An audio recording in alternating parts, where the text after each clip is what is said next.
In today's video, we'll learn how you can link your Epic Games with Rockstar Social Club. So without further ado, let's get started.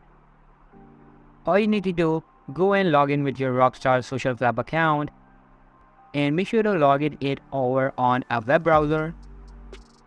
Now once you're at the dashboard, you're gonna navigate up to the top right, click on your profile, and then you're gonna go to settings. In settings, right here you can see we have linked accounts, so you have to click on that. Now I have already linked my Epic Games with Rockstar Social Club, and in the case if you don't have linked, you just simply link it from here. Like you can see, I have the remaining accounts, and now if I want, I can link my Rockstar Social Club with Xbox Network Game Tag and Twitter, Twitch, PlayStation Network, Facebook, and Amazon.